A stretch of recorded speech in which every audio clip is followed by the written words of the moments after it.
Emergency response plans, ERPs, are protocols and procedures established to deal with emergencies, whether natural disasters, industrial incidents, or other unforeseen events.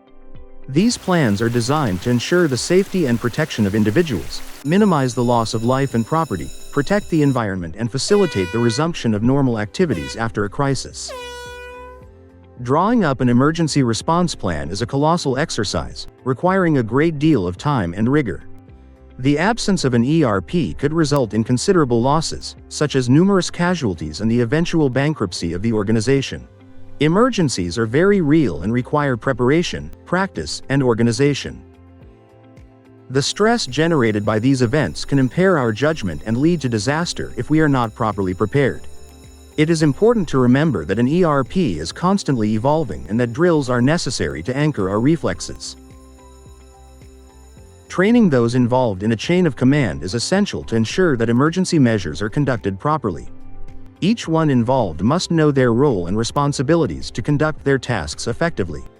When designing the chain of command, it is important to plan for enough responders and substitutes. Here are the key responders of the chain of command: the Emergency Response Board or Director, the Emergency Response Coordinator and Deputy Coordinator, Sector Evacuation Officers, Exit Supervisors, the local or municipal fire prevention department, first responders or first aid attendants in the workplace, the communications officer. All these people must be trained and familiar with their roles and responsibilities.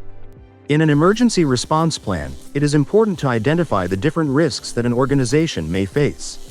It is essential to tailor the emergency response plan to specific characteristics of the organization and the risks most relevant to their geographical and operational context. We will look at a list of the main risks and the key points to bear in mind for each one.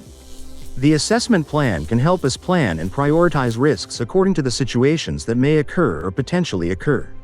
These are the threats that an organization may face: fire and explosion, chemical leaks, natural disasters, biological threats, acts of terrorism, critical infrastructure failures. An emergency response plan must provide for the installation of certain devices, and you must ensure that they are properly inspected and maintained.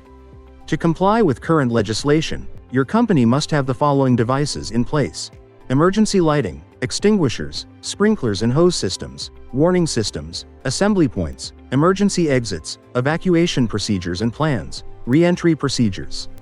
The presence of these devices must be indicated on the evacuation plan, which will be posted near the establishment's emergency exits. Workers need to be familiar with certain procedures to develop good reflexes. They can learn about these procedures by consulting posters, attending training courses, and carrying out drills. These devices and procedures are essential to the ERP, as they could help save lives and avert disasters. We have set out the contents of the emergency response plan and side issues, but we cannot limit ourselves to these aspects. We now need to make sure that, when an event does occur, all actions are taken quickly and efficiently to ensure that operations run smoothly. We can avoid serious consequences if we act from the outset, and above all, if we know what to do. To do this, we will need to formalize rooms, train employees and managers, conduct drills, hold post-event meetings, and update and document the program. Let's not forget that safety is everyone's business. Everyone's cooperation and vigilance are essential to maintaining a safe working environment.